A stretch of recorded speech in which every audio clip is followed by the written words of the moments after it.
Donc là, je fais l'appel de ceux qui sont présents. Ok, alors on va donc passer à la correction. Alors on y va, les petites erreurs comme j'ai pu voir, on y va, le questionnaire 11. Alors, attention, j'ai mis équation, je me suis trompé, mais c'était une équation en fait, mais bon. Vous voyez bien qu'ici, il y a marqué racine de x supérieure ou égale à 5. Il y a des élèves qui m'ont résolu une équation. Ils m'ont résolu égale 5, mais c'était pas ce qui était marqué, c'était marqué supérieur ou égal. Ceci dit là, c'est juste, mais c'est pas ce qui est demandé. Là, la copie que j'ai prise, elle est très bien. Donc pour justifier, on fait un tableau de variation, on a de la fonction racine carrée de x. Donc on place le 5 là sur la flèche, parce que c'est la partie racine de x, d'accord? Ça concerne racine de x. Et je cherche un antécédent. Je cherche un x qui a pour racine de x 5. Donc c'est ce qu'a fait la personne là, ici. Donc on peut dire que ça peut servir pour la rédaction. Là, l'élève ici, ce qu'il a fait, il l'a mis ici. Il a trouvé donc l'antécédent de 5 par la fonction racine carrée, c'est 25. Donc là, il y a 25. Ensuite, on veut les racines x supérieures ou égales à 5. Donc, on va colorier tout ce qui est au-dessus de 5 sur la flèche. Donc ça, c'est les racines de x. Et résoudre une équation, c'est trouver les valeurs de x. Donc, je dois remonter et de prendre ce qui correspond pour la ligne x, qui est là. Donc là, vous avez donc tout ce qui est après 25 fonctionne, et 25 compris. Donc, les solutions, c'est 25 plus l'infini. Il y a des élèves, il n'y en a pas beaucoup, mais quelques-uns, ont fait comme ceci. C'est juste aussi de dire que racine de x est supérieur ou égal à 5. Si je mets au carré à gauche et à droite, le carré de racine c'est x, d'accord? Le carré de racine de x c'est x. Et le carré de 5 c'est 25. Et là ça marche aussi, mais le problème c'est que il y a un argument qui manque, ce serait de dire que la fonction racine carrée elle est croissante sur 0 plus l'infini. Ou de faire le tableau que j'ai fait là. Donc la fonction elle est croissante. Et vous remarquez que si la fonction, si là les valeurs étaient négatives, ça ne marcherait pas. Vous voyez, x est inférieur ou égal à 5. Si je mets au carré, eh ben, là vous avez le carré de moins 5 c'est 25, le carré de x c'est x au carré, mais là vous voyez le sens de l'égalité il change, c'est du fait que la fonction elle est décroissante. Donc ce raisonnement il est juste à condition qu'on soit sur des valeurs positives, ce qui est le cas, mais ici il faut quand même le préciser parce que quand les valeurs sont négatives, quand j'élève au carré, les inégalités elles changent de sens. Le 2 a été réussi dans la très grande majorité des cas. Et des questions pour le petit 1, c'est bon? Pas de questions? Dans le 2, beaucoup de gens ont réussi, mais il y a des petites erreurs. Par exemple, ici, certains ont fait bien fait le produit en croix. Certains n'ont pas simplifié, donc c'est dommage. 4 divisé par 2, ça fait 2. Bon, ça, c'est pas grave si vous ne le faites pas, mais c'est un bon réflexe de quand vous voyez 4 sur 2, d'écrire 2. Par contre, ici, certains, pour éliminer le plus 1, ben, ils ont mis plus 1 de chaque côté. Donc, pour éliminer un plus 1, on fait moins 1 de chaque côté. Du coup, ils avaient 3 au lieu d'avoir 1 ici. Donc certains avaient il y a des petites erreurs dans la résolution de l'équation du premier degré là. Mais sinon, la méthode était plutôt bonne dans quasiment tout ce que j'ai pu lire. Ici, il y a eu des petites erreurs. Bon, là, j'en ai un exemple. Donc là, vous avez 1 sur x supérieur ou égal à moins 2. Déjà, on fait le tableau de variation de la fonction 1 sur x. D'accord? Elle est décroissante là, avec 0 comme valeur interdite. Et je dois placer le moins 2. Et donc, comme ça concerne 1 sur x, c'est sur les flèches. Comme les images à gauche, là, sont négatives, les images ici à droite sont positives, le moins 2 est forcément sur la partie gauche. Donc, tout va bien, le moins 2 est bien placé. C'est sur l'antécédent qu'il y a un problème pour certains, des fois. C'est que l'antécédent de moins 2, l'élève ici, il a très bien réagi. Il a bien écrit que, finalement, que l'inverse de moins 1 sur 2, c'est moins 2. Mais en mettant dans le tableau, il n'a pas mis moins 1 sur 2, mais il a mis 2. Donc en fait, c'est moins 1 sur 2. Parce que l'inverse de moins 1 sur 2, son image, c'est bien moins 2. Ça a été prouvé ici, c'est très bien d'ailleurs. Donc là, c'est moins 1 sur 2. Et je veux tout ce qui est supérieur à moins 2. Donc tout ce qui est au-dessus de la flèche. Voilà. Mais le problème, c'est comme les images sont positives. Là, si je prends un x, son image 1 sur x est positive. Mais si on est positif, on est forcément supérieur à moins 2. Donc il y avait cette partie à colorier donc à gauche, mais aussi cette partie de la flèche à droite. Une fois qu'on a pris les bonnes parties sur les flèches, on regarde ce qui correspond pour les valeurs en x. Donc en x là, je remonte, c'est moins l'infini moins 1 demi. Et pour la partie à droite, c'est 0 plus l'infini, mais attention, 0 exclu, le crochet il est ouvert. Donc certains m'ont mis un crochet fermé, là, le crochet est ouvert. Donc voilà. Oui.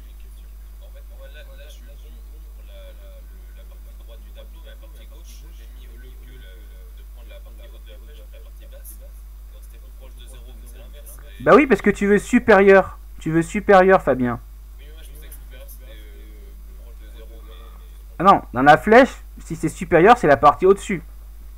Bon, mais ça, c'est voilà, des petites erreurs de raisonnement. Oui, si tu n'es pas le seul à avoir fait ça, je m'en souviens maintenant. Donc, il y a des petites erreurs comme ça.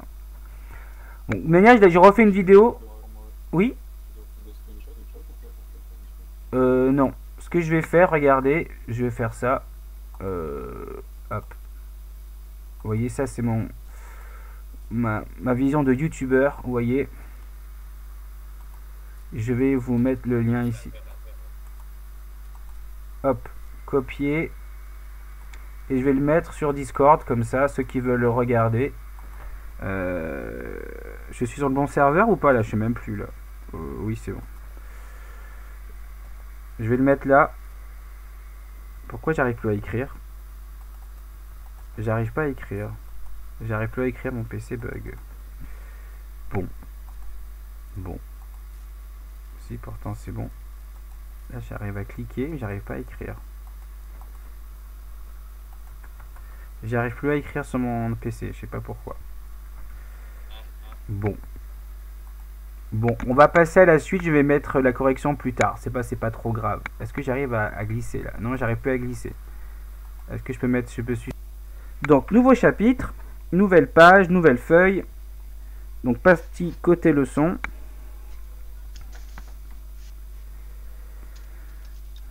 Donc, équation droite. Donc, il y aura une... Donc, grand 1, vous mettez donc...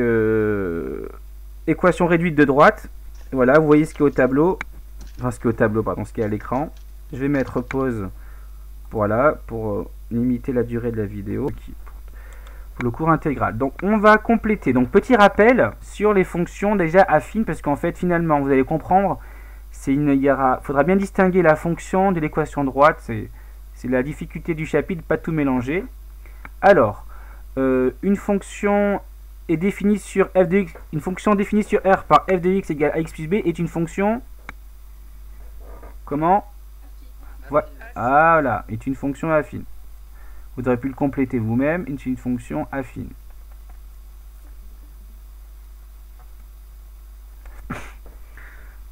Donc, la valeur petit a, comment s'appelle-t-elle? Voilà, le coefficient directeur. Très bien, Vadis.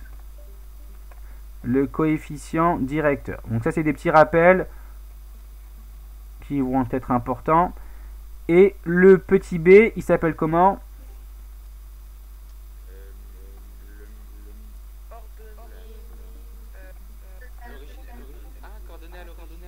Oui, l'ordonnée à l'origine. Passage, pourquoi on appelle ça comme ça? Parce que c'est l'ordonnée de, c'est l'image de 0. D'accord? Entre parenthèses, b, c'est l'image de 0, c'est f de 0. D'accord? C'est égal à dire l'image de 0. C'est pour ça qu'on dit l'ordonnée à l'origine, parce que l'origine, c'est 0. Enfin, voilà. Donc A, par contre, c'est un peu plus particulier. On verra ça tout à l'heure. Il nous reste une petite demi-heure. Voilà. Je vais mettre pause pour ceux qui voudraient écrire. Donc, dans un repère, la représentation graphique d'une fonction est une droite. Et donc ensuite, il faut donc tracer le graphique en dessous là. Voilà, vous me tracez ça. Et je vais rajouter quelques commentaires. Donc ici, vous avez la représentation graphique du droite. Donc déjà, d'une fonction affine, pardon. Donc forcément, ici, vous avez une fonction du type affine, c'est-à-dire ax plus b. Et ce qui est important, c'est où peut-on lire la valeur de b? Sur l'axe des ordonnées. Voilà, donc cette valeur b ici, là, d'accord? Vous pouvez la lire ici. Donc là, vous avez la valeur b. D'accord? Ça, c'est donc l'ordonnée à l'origine. C'est pour ça qu'il est sur l'axe des ordonnées. Et il est à l'origine, donc c'est l'image de 0.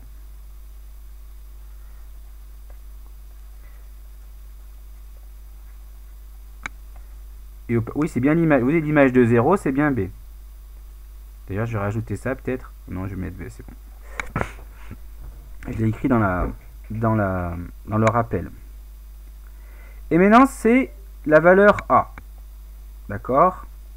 Graphiquement, comment je peux lire cette valeur? Alors, de manière générale, d'accord?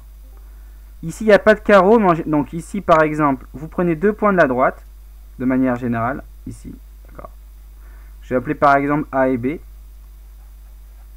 Et pour trouver A, en fait, c'est le coefficient directeur, on peut dire que c'est la pente, donc on va aller de A vers B, d'accord? Ou de B vers A, ça ne changerait rien. Et on va regarder surtout donc les mouvements vertical, le mouvement vertical sur le mouvement horizontal.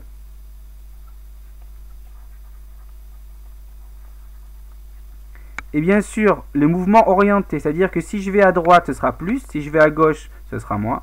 Si je monte, c'est plus, si je descends, c'est moins.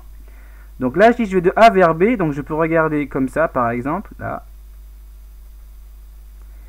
Donc ici, vous avez le mouvement vertical. Donc si là ce sera un plus, donc là vous mettrez la valeur ici, et là vous avez le mouvement horizontal. Ok? Donc ça va être important, c'est le sens. Là c'est le sens positif pour aller à droite, et là c'est un sens positif pour aller vers le haut. On verra des exemples dans différents cas. Là, je vais mettre pause. Donc, on va passer à la suite. Alors, maintenant, ça va être important. Ah oui, j'ai oublié quelque chose. C'est vrai que j'ai oublié quelque chose. Ça me fait penser quand je vois la suite. Alors, j'ai oublié quelque chose d'important dans le graphique. Donc, on va y aller. Donc là, je prends un point. Si je prends un point quelconque sur l'axe des abscisses. Vous voyez, je prends ici un point X. OK. Peu importe la valeur. Je vais venir trouver son image. D'accord? Ici, son image, on va l'appeler Y, si vous voulez. D'accord? Et combien vaut Y? Quelle est l'expression de Y? X fois A fois A. Voilà. X fois A plus B ou A fois X plus B. Donc, vous voyez, ça c'est important, c'est que le Y qui est là, donc vous pouvez le mettre en fluo, pardon, je vais mettre en fluo là, comme ça. En gros, le Y qui est là, je le retrouve ici, d'accord? C'est important. Ah, il y a un point en trop. Donc, le Y qui est là, il a une expression qui est comme ça. Donc ça, j'ai oublié de le préciser dans la vidéo. Donc il y a plusieurs choses à comprendre. C'est que si X, il est là. Alors, où ma souris? Je la vois plus. Voilà. Si X, il est là. Bah, là, il y a son image Y. Et l'expression de Y, de l'ordonnée, là, c'est Y égale à X plus B. Et ça va être important. Justement, ce Y égale, je vais l'introduire juste dans la propriété qui va suivre. Donc capture d'écran, soit on supprime la précédente, soit vous pouvez rajouter pour montrer ce qu'il y avait de différent.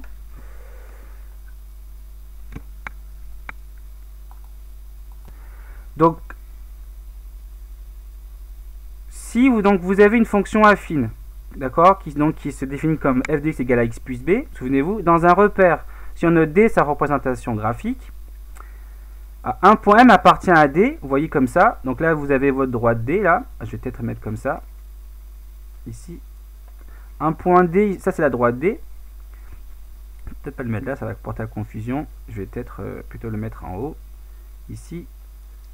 Donc, un point M ici, il appartient à la droite D, si et seulement si, justement, son ordonnée, d'accord, Y,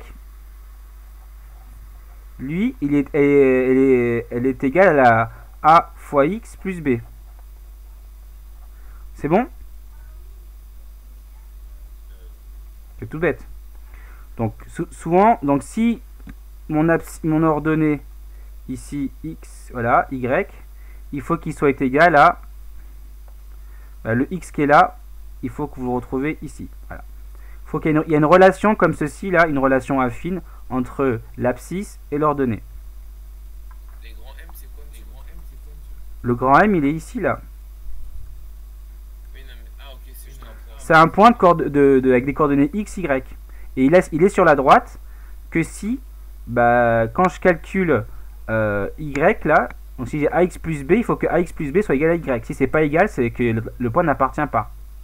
On l'a déjà fait, on l'a fait très souvent dans un des chapitres précédents. Ça vous rappelle quelque chose? Oui, oui. Bon. Ça, c'est les rappels, mais importants pour ce qui va suivre maintenant. Donc, je vais mettre pause parce qu'il y avait quelques phrases à écrire. Donc, la suite, c'est quoi? Je découvre. Alors, justement, on va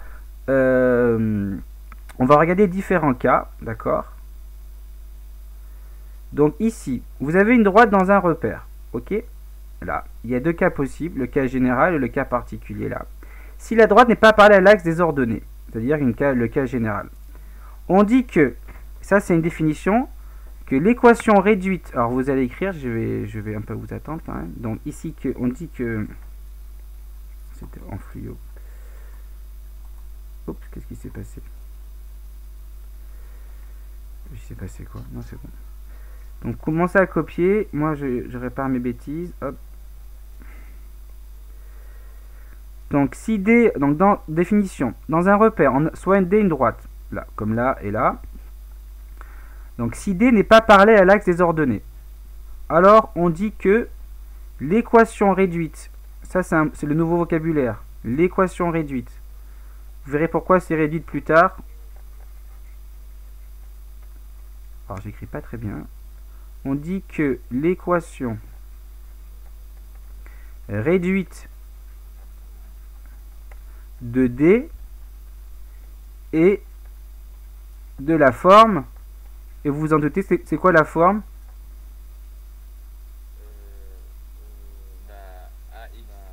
Voilà, y égale ax plus b. Alors attention, là vous avez bien une fonction affine, f de x égale x plus b, mais l'équation réduite, c'est l'équation réduite, c'est la forme y égale ax plus b. Ça veut dire que c'est ce qui a été écrit juste avant, puisque c'est l'ensemble des points tels que l'abscisse donc est égal à ax fois plus b, l'ordonnée c'est donc ax plus b, d'accord?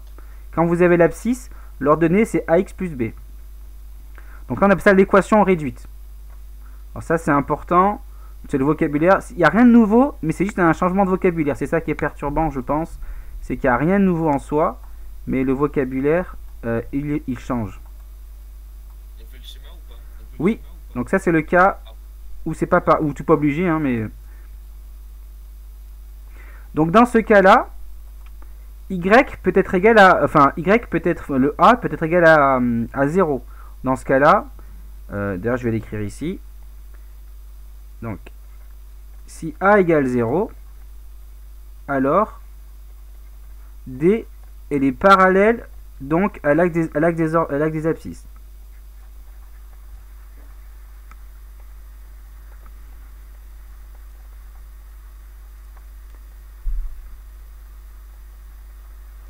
C'est-à-dire que vous pouvez rajouter là, ici, ce serait un truc comme ça. Donc là, c'est si A égale 0. En fait, le A, si vous voulez, c'est le coefficient directeur, c'est un peu la pente. S'il n'y a pas de pente, c'est que c'est tout plat. Vous voyez, si la pente elle est nulle, c'est que c'est tout plat. S'il y a une pente, elle est soit montante, soit descendante. Donc une pente négative, ce serait donc descendant. Une pente positive, donc là, ce serait que ça monte. Mais si A égale 0, il n'y a pas de pente. Donc en fait, on a un cas où la droite, elle est parallèle à l'axe des abscisses. Donc dans tous les cas, ça, ce sont des fonctions affines. D'accord? Ce sont des représentations de fonctions affines, pardon, qui ont des équations de droite. Au passage, ici, donc, on peut écrire que y va être égal à b. L'équation réduite, c'est y égale à b.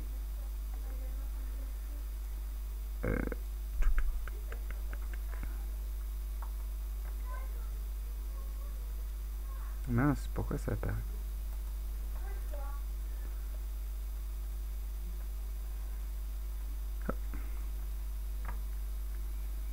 Donc évidemment, si a égale 0, vous voyez bien que le terme a fois x, il vaut 0. Donc ça fait y égale b.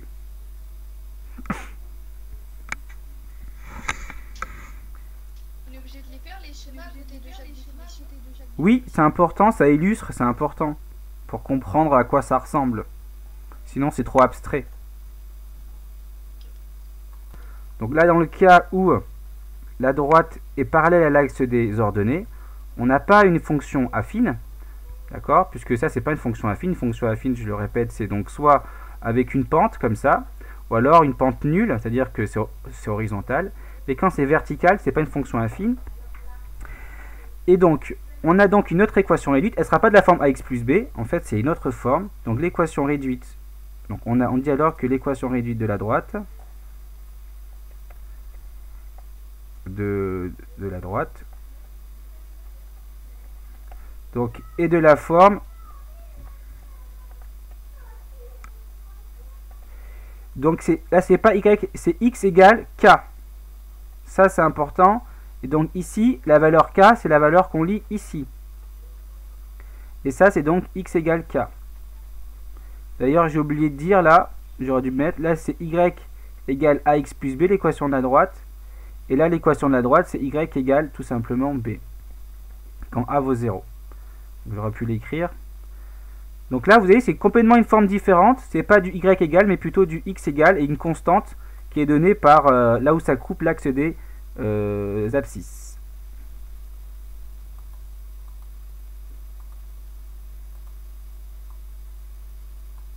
Ah, c'est moche. Hop. Hop, hop. Et la valeur k se lit exactement ici. Ok? Ce k, je le retrouve là. Si je dois le lire, je dois le lire ici, là. C'est exercice méthode. Alors, ça a déjà été fait, donc vous n'allez pas le refaire, hein, parce qu'en fait, j'ai fait une vidéo, donc j'ai rappelé ça. Mais ça, souvenez-vous, on l'a déjà écrit, vous êtes d'accord? Vous êtes d'accord ou pas d'accord?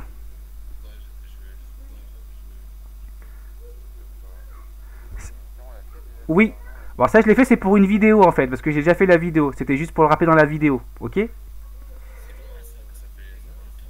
Non, on l'a vu juste ici, je rappelle, hein, on l'a vu juste là. Oui, mais ça, c'est un rappel de ce qu'on a déjà vu. Donc là, ce que vous voyez ici, c'est déjà un rappel, d'accord? Donc la lecture d'ordonnée à l'origine, elle se trouve ici. Et là, pour calculer donc, le A, vous prenez 2 points. Donc là, j'ai fait un exemple, hein, mais c'est pour la vidéo. Donc vous voyez le mouvement vertical sur le mouvement horizontal. Le mouvement vertical ici, c'est 2, mais je descends, c'est moins 2. Et le mouvement horizontal ici, c'est 4, et c'est plus 4 parce que je vais à droite. Donc ça fait moins 2 sur 4. C'est bon? Ok? Là, le B, il vaut 4, puisque je le lis. Okay. Maintenant, ça, c'était le... Oui? Non, vous n'avez pas noté, c'est pour la vidéo, mais je le rappelle pour l'exercice, on en aura besoin. Vous écrivez d'abord exercice méthode, déterminer une équation réduite. Donc vous allez simplement écrire ça. Et on va faire ensemble ce qui va suivre ici. Évidemment, j'ai déjà prévu la correction parce que j'ai fait la vidéo. Mince. Je vais plutôt pousser ça. Voilà. Et je vais peut-être le refaire avec vous. Donc il me reste 5 minutes pour faire ça.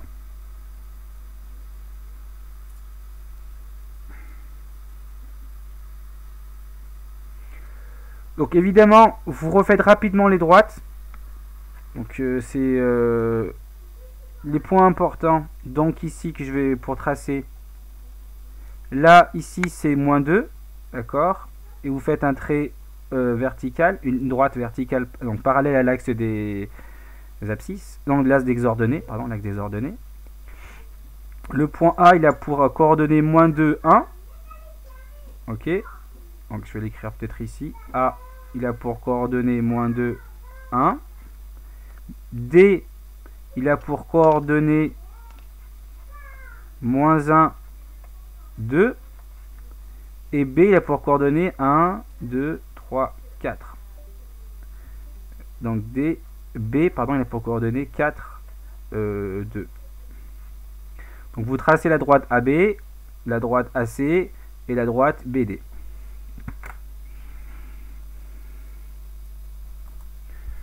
Donc comme ça prend un peu de temps, je vais faire le screen. Hop.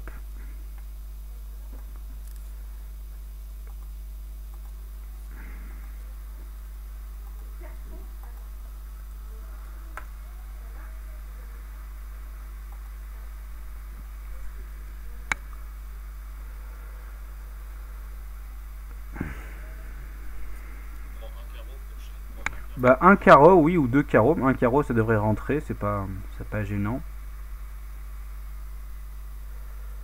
Par contre, je vais effacer ce que j'avais fait pour la vidéo. Hop, hop, hop.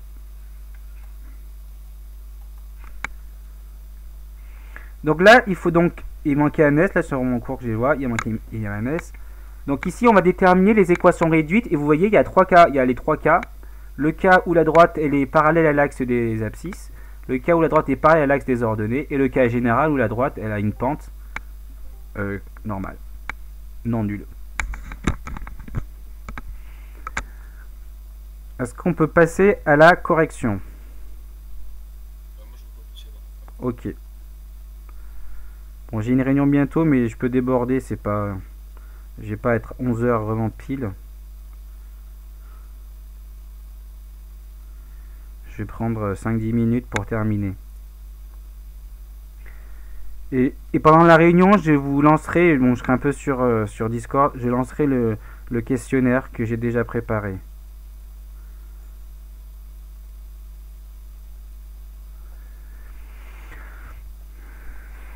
Donc le -2, attention, il est ici. Hein. Pour ceux qui... Le -2, peut-être le mettre ici.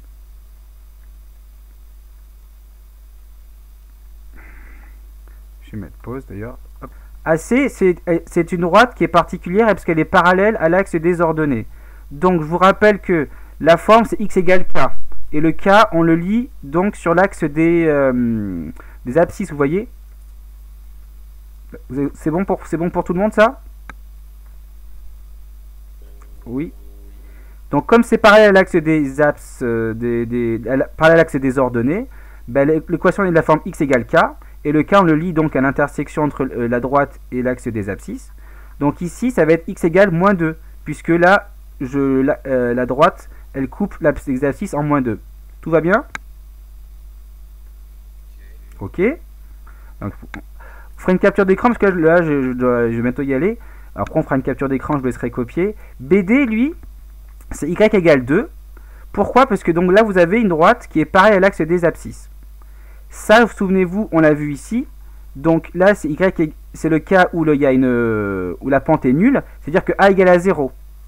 Donc dans cette expression, ici, a égale à 0. Et pour trouver la valeur de b, ce sera la valeur qui est au niveau donc, de l'axe des ordonnées. Donc je lis, donc a vaut 0, d'accord? Donc c'est y égale b, et là je lis 2. C'est bon? Est-ce qu'il y a des questions? Donc, car a égale 0. Et ici, y égale 2 parce que là, ça vient couper en 2. Ok? Donc ça, c'est comme c'est parallèle à l'axe des abscisses. On a donc y égale b, et le b il vaut 2, et le a il vaut 0. C'est bon? Donc ne inquiétez pas, je refais une capture d'écran, donc il faut juste écouter, et après vous aurez le temps d'écrire. Maintenant, AB, lui, il est de la forme, donc AB c'est une droite qui a une pente, elle est un A qui est non nul, c'est un cas normal, le cas général. Donc c'est de la forme AY égale AX plus B. Donc combien vaut B? Je rappelle que B, je peux le lire sur l'intersection entre la droite et l'axe des ordonnées. Ici c'est B. Mais... Ah voilà. Bon, là j'ai fait exprès, normalement on pourrait lire, mais graphiquement c'est pas assez précis. D'accord, là le mot précis était mal écrit. Donc la lecture graphique pas assez précise. On pourrait dire 1,2, mais bon, là j'ai essayé de trouver précisément combien vaut B autrement. Par contre, je peux toujours calculer A. Bon, pour calculer A, ben, je vais prendre les deux points qui sont là. Ok. Je regarde le chemin pour aller de A vers B. Donc pour le chemin pour aller de A vers B, je vais de là et je vais là.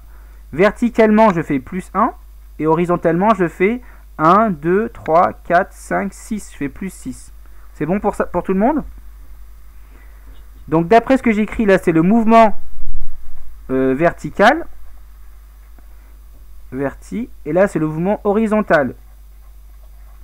Donc c'est plus 1 sur plus 6, c'est-à-dire 1 sixième.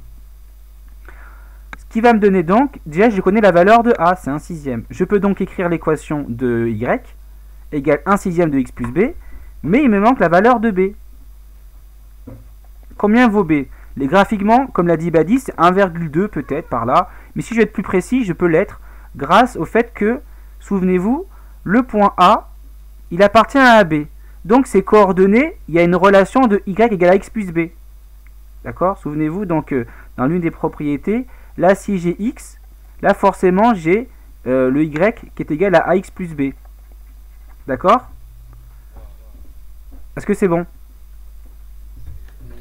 Donc ici, bah, mon x a c'est moins 2, mon y a c'est 1. Donc il y a une relation avec la fonction que je viens d'écrire ici, là.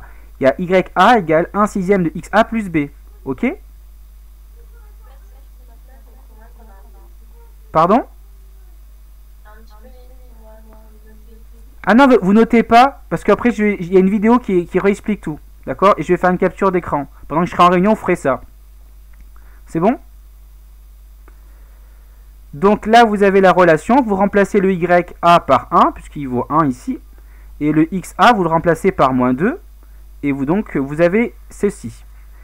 Là, vous avez donc l'équation réduite. Vous avez une équation du premier degré d'inconnu B. Donc la question, c'est combien vaut cette valeur-là. Ok. Bah donc je calcule ce que je peux calculer. Déjà, je peux faire, comme c'est prioritaire, la multiplication, je fais 1 sixième fois moins 2. Donc j'obtiens ça. Et pour annuler ce terme-là qui est à droite, je vais faire plus 2 de chaque côté.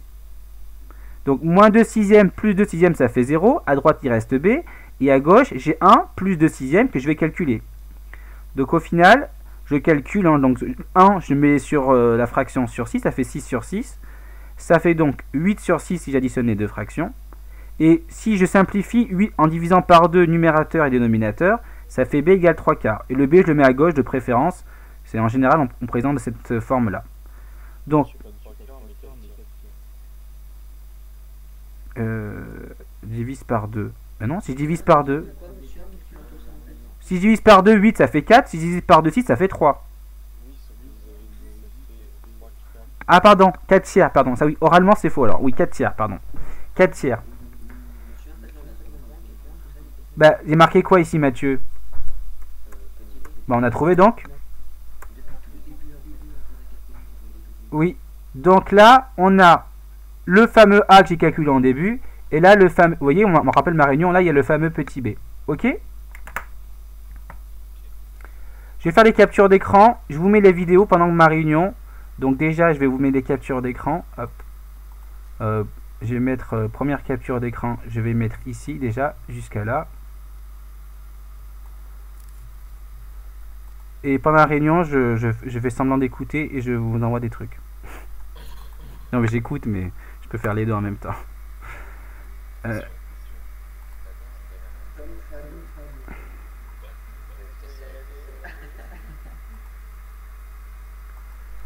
Je termine d'ailleurs, c'est terminé.